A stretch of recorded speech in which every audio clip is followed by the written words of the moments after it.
Assalamu alaikum warahmatullahi wabarakatuh. Hordoftoota fi jaalatamtoota YouTube channel Maariyaa Abrahaam wiilkaan baga nagaan dhuftan. Arranta nagaa dhaamsa gabaabaa xiqqaa tokko qabaddeetiin asitti dhiyaatee jira. Waashaan waanuma shaniin toltee jedhani. Tokkoffaadha jireenyi fayyaan tolaa jedhani.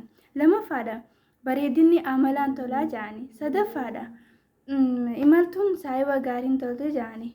Afuraffaadha hirribni yaada gaariin bareedaa jedhani.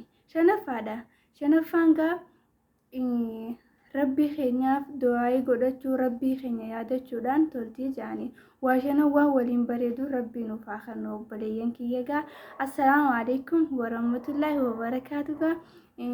Dhaamsa keenya asirra goolabnee jirra. Hanga walitti dachaanutti nagaatti naaf tura. Subscribe, like, share, comment godhuu hin dagatina. Assalamu alaikum warahmatullahi wabarakatuh. Hordoftoota fi jaalatamtoota YouTube channel Maariyaa Abrahaam wiilkaan baga nagaan dhuftan. Waashaan waanuma shaniin toltii jedhani. Tokkoffaadha jireenyi fayyaan tolaa jedhani. Lamaffaadha bareedinni amalaan tolaa jedhani. Sadaffaadha imaltuun saayiba gaariin toltii jedhani. Afuraffaadha hirribni yaada gaariin tolaa jedhani.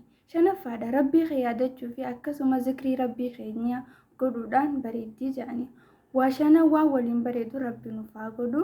Obboleeyyan kiyya gaa hanga walitti dachaanutti dhaamsa keenya kanuma irratti goolabna. Subscribe, like, share, comment godhuu hin dagatinaadha. Assalaamu alaikum warahmatullahi wabarakaatuh.